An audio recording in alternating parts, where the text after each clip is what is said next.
Voilà, bonjour, bonsoir, chers internautes. Bienvenue dans Tindika Télévision. Comme d'habitude, Mende ya Béton ya Fachi. Na zana esengo makasi kalate na bimisa mandala la. To banda ko sieta, to banda ko fêter parce que FRDC bazolo ngla so Sony, bazolo ka musala, izaki na ba cop, izaki na ba infiltré. Bana ko nyoko la basoda na biso soki ba ke guerre. Bazo tinda bango esika mususu, munitions mususu, minduki mususu, mais déjà félicitations na Fachi Béton, ba munitions ya sikeye. Comment munitions wana béton. Donc ata ozoki otikali boy. Au bouger les sous-soutés. Ba munitions ya sika eye outi États-Unis d'Amérique. Comment munitions béton. Donc lisasi wana soke zu. Donc boto ba kenaka guerre. Soke yoki yeba ke orate ko kufa donc lisasi eleki na litoyi. Sifla ndenge wana. Mais soki ka ozoki ata muke lisasi wana eza mystique comment nango béton. Soki tuti yo oko bouger les sous-soutés. Tu vois? Fini ko kufa no yangwana. Eloka ba kisa ba puko soko lekaka okufi okauki. Sanction to côté na sommaire, hein? Sanction eza nzela contre Paul Kagame. Trouvé bango tout à l'heure. Sangweye ambassade na biso ou ambassadeur ya biso na Londres batu ba pesi ba solo ba lobby comportement ne badomo na clarté il travaille pour qui? Il semble qu'il a découragé batu. Béton zakoya yemoko ambassadeur aza choté yemoko ambassadeur donc c'est comme si azoli ngouté président de la République aya. Soki baza ko banga et soki ni na ebito moki à Japon déjà aza na état d'arrestation. Immeuble ya l'état ndaku ya l'état ambassade ya Congo na Japon bateka. Na ebité ope ya UK azobanga aza na même dossier ou quoi? Chef de l'état zakoya mais nazoyo ka kaza choté, il semble que ba message za mabe aza ko décourager alikité bato bazala ebele pour engouement ezala. Toko sola ngona émission lelo. Groupe Skill oh fumu sabata lobaka. Tala. Certains Congolais, hein, certains Congolais sont des sorciers. Oh facha lobaki bandoki. Réellement bandoki baza. Boyo kali solo. Balobi boye ba Congolais oya bandoki. Ba pesi sango balobi mwana na mwana soko sali kasumbale sa kobwaka te kanga yango yaka nango bakosala filme soki facha ye donc mema Subaro mema na kasumbale sa bakosala filme nini tokoye bango na émission lelo na tuna kibino boyebisanga bapopesanga ba réaction na bino par rapport ya bandeko ya maman Denise bazalaki choqué basengi 200 millions de dollars na Mwanansemi comme imputation dommageable à dédommager famille wana parce que a sali ba propos moko diffamatoire na tuna kibino boye bisangai Mwanansemi azonga na selembau te maman Denise alogela emawa.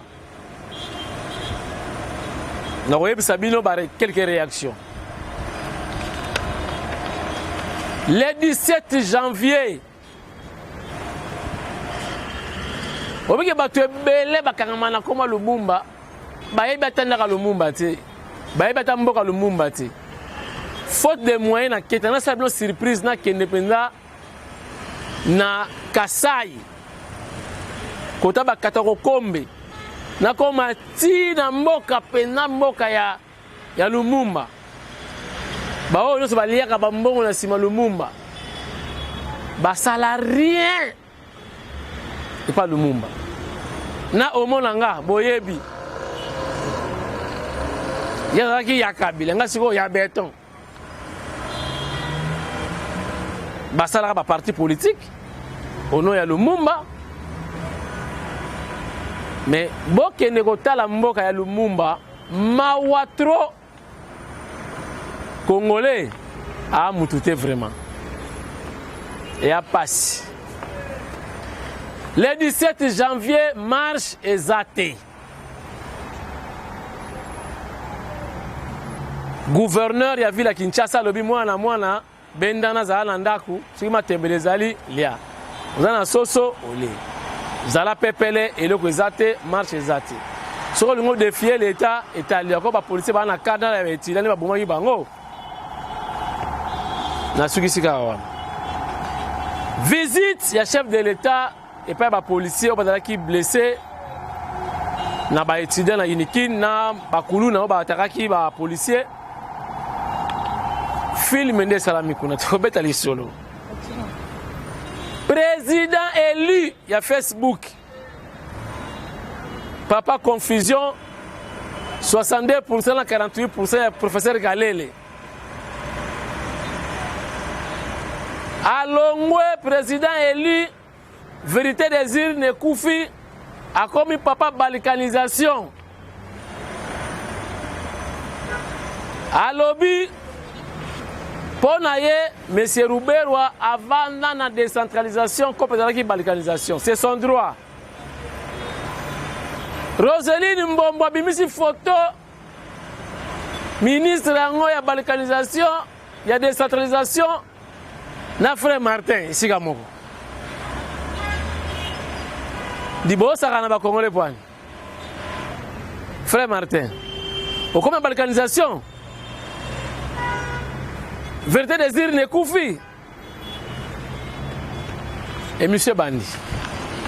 Merci beaucoup na binonyo sur cher internaute bolanda kabiso trop.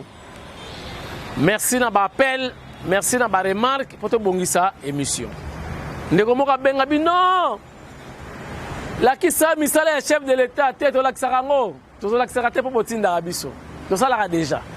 Mikolo ezane ba contre-attaque sur ba message mensongère oyo ba tono sala ba voice à lukuta ba information à lukuta faut te répliquer parce que c'est notre rôle ya ko éclairer bino ko pesa bino ba vraies informations par rapport à ba bobar ba racontar oyo zo uta par-ci par-là na bato balingi Kongoti na bando qui des vrais sorciers ya Congo ba traître et là, on va le bagater. Kaka yemo ka biso je te soutiens. Kaka lobi yemo ka commencer na liwana yo. Sanction ya Kagame. Cher internaute, bobanga te bodomona bongoni pression ba komi nango. C'est vrai moi pression moko ezali. Pourquoi pendant tout ce temps Kabila au pouvoir? Yemo ko Rubera na décentralisation ango. Bakataki Congo angoti. Maintenant pression est. Vous savez pourquoi? Parce que bayebi déjà que na Rwanda mburieme koti crise balingo kota. Déjà tout ce qui est lié à l'aide financière na Rwanda c'est déjà suspendu. Rwanda va son droit à consommer minduki te. Déjà mburieme balingo kota ba mia e balingo kota. Oyo batu bakota ki doute et comme une réalité. Na kokosa binote réalité yango wana nyonso esalamaka banda kala etikala koloba mati mundela lobaka te mais lelo mundela bani koloba ba réalité ya Rwanda parce que Fachi en réalité faut en reprendre azwa place au maréchal Mobutu azaki en Afrique centrale place wana ngono ndire ba seda ki ba defisa yango Kagame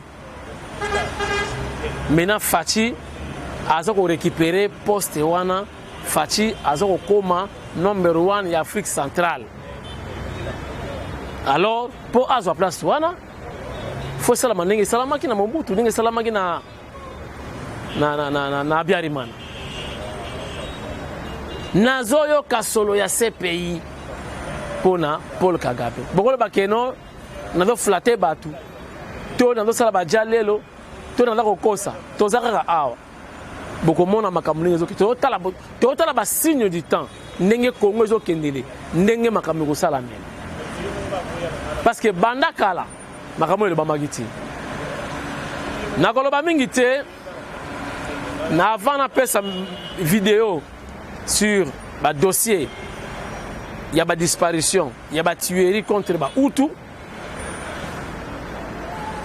na koyebisa ambassadeur na biso ya UK na Grande-Bretagne basango si ekomi que comportement na yo c'est comme si c'est pas arrivé à béton te ba côté wana mobilisation muke il semble que bakale ezali na beti c'était si on a la émission awa ye moko ya béton adotala émission voulais-je dire ye moko béton aso la tindika télévision pour ye moko dali parmi ba internautes ya makasi et y compris papa chéri l'homme qui a mis l'eau dans coco motopamba balle de match yepe azali suka na internaute asabona na tindika na ndenga mukete ye moko ayebisa kinga en live ne apesi nga comme les fidèles de l'IDPS c'est-à-dire depuis na banda makambo yo papa chéri alandelaka nga atalaka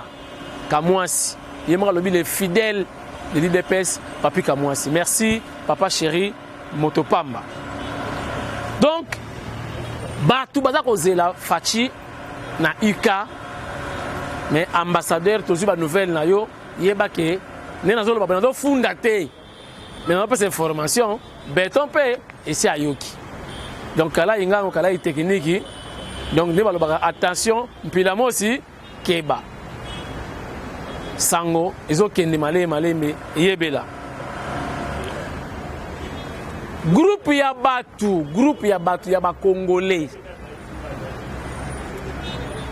o ya motema mabe o toyebaka position na bango te oyo balingi Congo te ba jaloux ya fachi ba yokani balobi soki fachi aye ba fachi Kasumbalesa chef de l'état na bino chef de l'état ya Congo sikola balingi kosala ba analyse bon permettre ngaya yo oza na kati ya Angleterre c'est tout un pays fachi kota to kende zali point moko boy mais point wana ba tous bazalaka wana te ba kongo bazalaka place wana te c'est-à-dire t'as aussi décision que bozwa matière fécale donc Kasumbalesa bo bamba mokonzi ya mboka na baka péripoche donc ba pipi na bino wana ba sorcier ba tosala ba projet wana sikola totala transport na kosala mandenge nini eza lokola yo tu sikola Matadi facha so na Kinshasa donc ozu Kasumbalesa depuis Matadi o matina ngona métro na ka péripoche na bouteille ya ka péripoche ozo ya longo sikola sika mokonza mboka kozala oko chango na papier oko chango na sachet oko chango ndenge nini donc oza ko transporter malédiction na yo moko sikoto ko kota lango na métro parfait ni ko pesa na métro batamundele tala ba solution bazoloka na mindele boyoka raisonnement ya ba congolais ya bando kindoki yango wana donc si bina Kasumbalesa oko memango ndenge nini oko tia na voiture na yo oko tia na train to oko tia ngo wapi oya nango tie sika ba événement ya munene ko za chef de l'état koleka oko bambango lokola joueur zo bwaka ballon oko tia na poche to na sac donc mutata mona donc oza komi lokala no yo moko ozota mona Kasumbalesa la ka piripoche ozo ya nango siko boye obamba mutu on a numéro 1 à Congo, deuxième vice-président, il y a l'Union africaine, monte à la niveau. Moni bandoki, bango wana. Nako sambela. Place donc je leka. Laser mon na Kasumbalesa. Bako kanga bino batuna monsieur, vous êtes sorcier ou comment? Titre de ce truc. Donc, non. Bakanga bino. Pe na yebi ke boko mateska facha wasala. Information peut essayer commis. Pas jusque-là, chers Congolais, chers compatriotes. Comment on peut à un niveau ya ndenge wana? Donc, ambale pena kasumbale sa azoya nango. Outi nango na donc oza na komi loka. Donc tambula na kapiri poche na kasumbale sa. Parce que ozoya nango. Oya ko bambala mutuka ya béton. Et koko matepe ko sala mate na beti na bino. Bon tenter nan. Na pesi alerte. Tous les Congolais, on va combattre, mais les Congolais, ils vont béton, ils vont Congo. Rife qui sombe, béton, qui t'a déjà wana. Sensibiliser Batu. Bozala. Donc, nous avons un colis. Et là, il plan wana. Bon, tout le monde est là. Ils ont nous battre, nous côté, ils ont mon en face. Donc, nous avons un Ika. Bon, que facha zoya wana. Ya wit mamba ko détecter te po plana et puis ça refait ça que ça plan wana. Bon boni muta kangi koli moko bolo na o papier aluminium. Bon ba ka plan. Bon tout na été. Ba sorcier. Bon la kisake bolingi fachi, bolingi béton, c'est vrai bando ki bazanga ngate mais ki ndoki ya Congo eleki degré. Donc, ça a une haine, une jalousie. Tout ce monde qui est bon. Tout le monde est souci de la bolingo zonga na Congo. Tala. Et choqué bande comme souté. Et choqué bande comme souté. Tala ban porte tala ki moi na porte aye na kisasa. Mais faut vous sentir moi na porte aye. Tant que nous avons valise nous soit tikeli bande connaît torture na quartier forme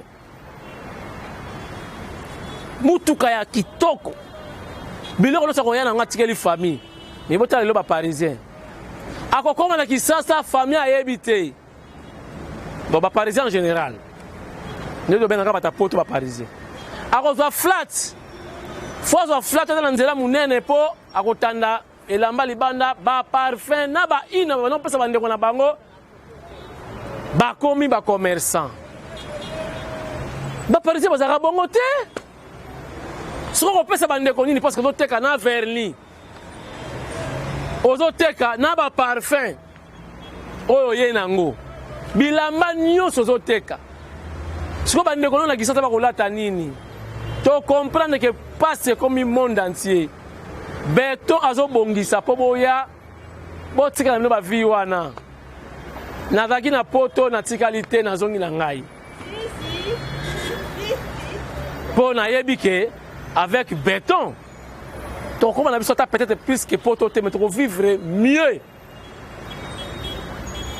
Alors bon soutenir mutana ba idée ya bien pour redorer image ya mboka bino bo prendre décision ozo apena kasumbalesa au bamba chef de l'État.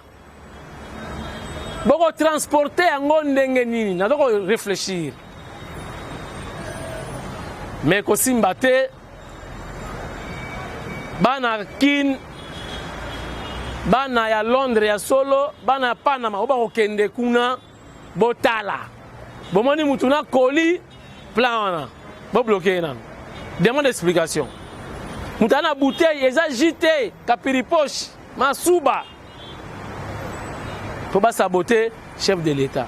Mais aussi mbate boko mona été na pesiba na tout ba combattant tout ba congolais tout. Donc misu likolo a misu. Vigilance totale. Bon landela banoko bandoki. Oyo baza na esprit ya kosalama. Voilà donc Tokosambela na pesi déjà mot d'ordre.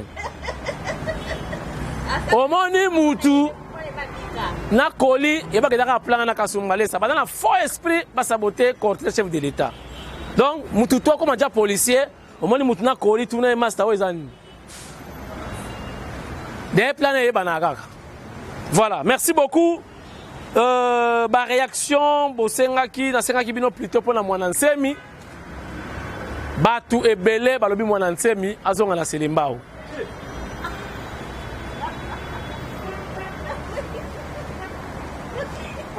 mi batu muke balobi maman Denise ayokela ye mawa maman Denise dem ta porter plainte eza bandeko na ye batu bazalaki choqué famille na ye donc balobi mwana nsemi azonga mosusu alobi bayokele mawa po azobela na banzala makolo evimbi akokufa kuna na selembao mais toza mpe na état de droit tokotikaka ptr nyonso basakanaka na mokonzi yango basakanaka na mwasi na ye comme ondire pays yango l'état azalaka te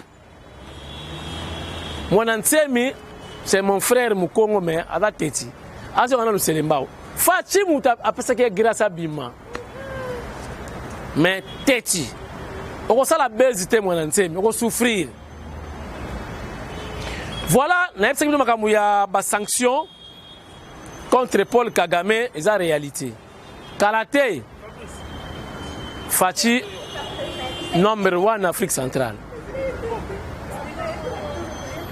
Botala, Boni Mundele, à Poiti, Paul Kagame, Makamo est Salamate.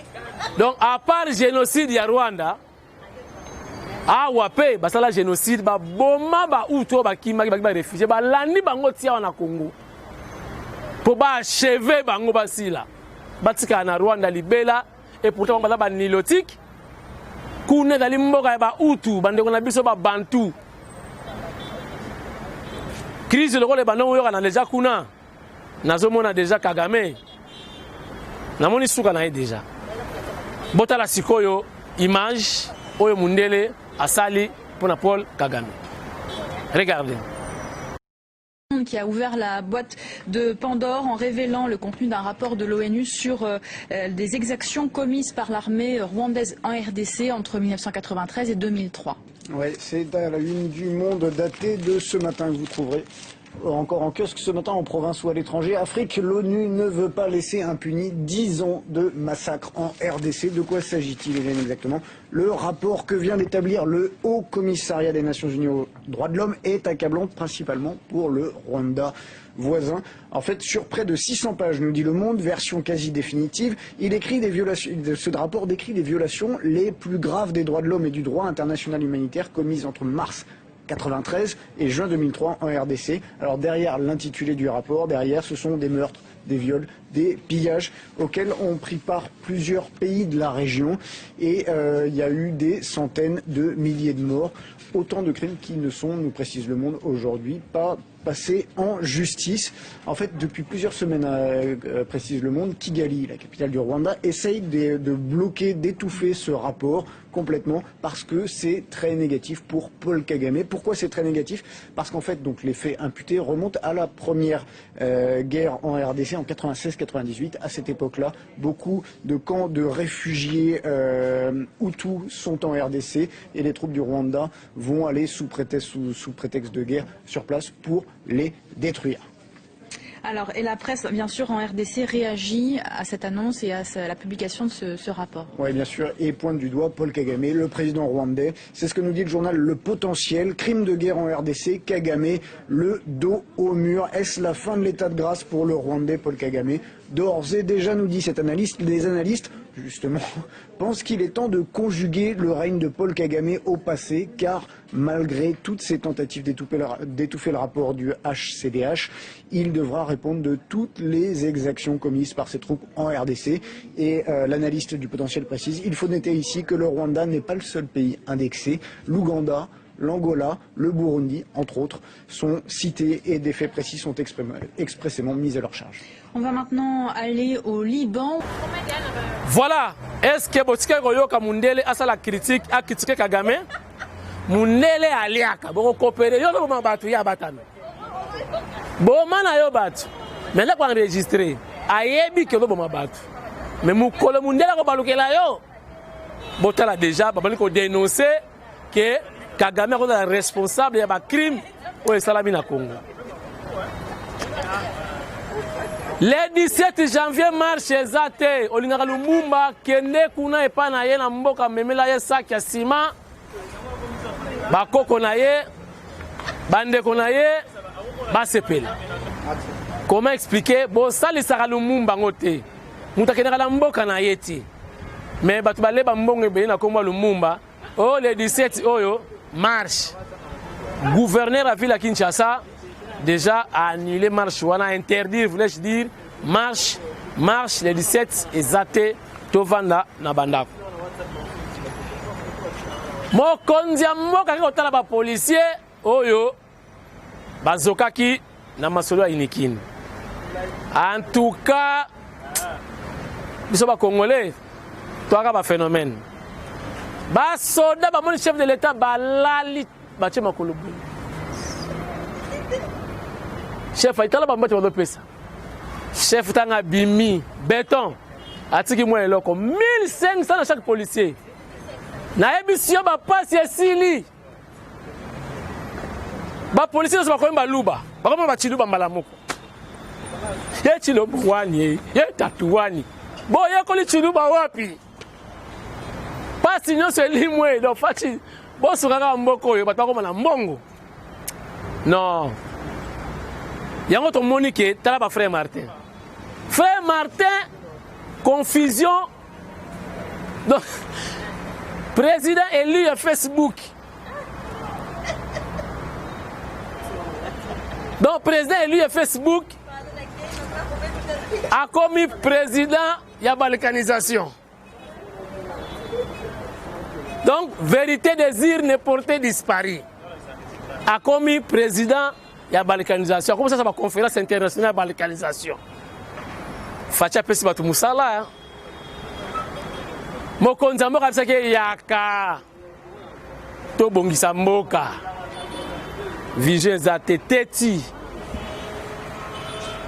siko ye wana comme na balkanisation c'est bien bon à sensibiliser batu ye azobo ya ruberwa photo bimi na ruberwa to luka photo wana siko ye na ruberwa bakutana ka wapi.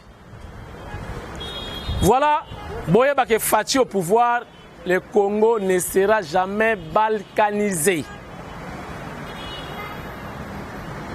Kabila au pouvoir, Roubero au pouvoir na décentralisation, va balkaniser Congo.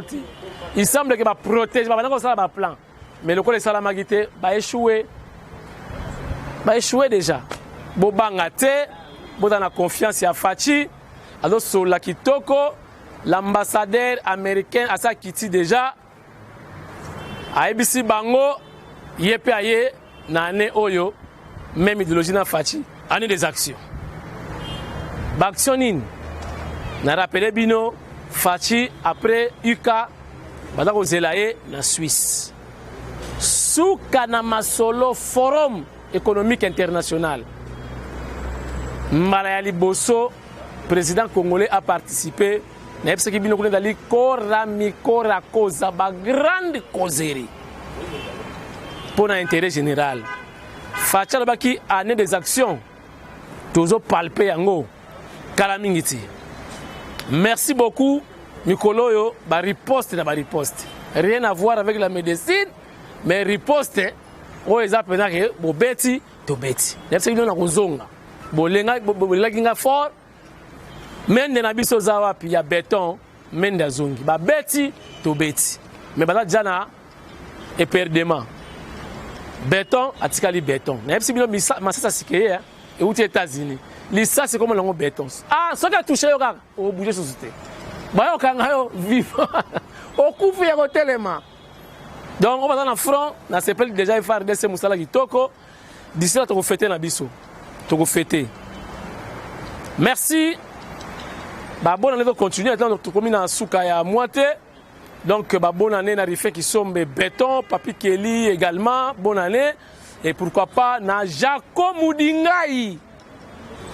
Vitesse Moudingai, Jaco, Roger Mutombo, Singelo de la T Mutombo, Roger, ba bonne année na Bent Ntambwe, Benga Kaka Yomoko. Numéro zo mate, Bent, Benga Tindika, béton, il y a béton, dans la besoin, il y a appel na yo. Bent Ntambwe, Benga. Merci na maman Christine Mpinda wetu. Ba bonne année na yo na papa Joseph Mpinda na Panama. Merci Nankaka Dengi Mayar. Dengi Mayar la teme Dengi Mayar. Na Suède. Et monsieur Sili Yalelo. Tokutani prochainement. Mikolo chaque tozana bino. Babeti tobeti. Merci beaucoup.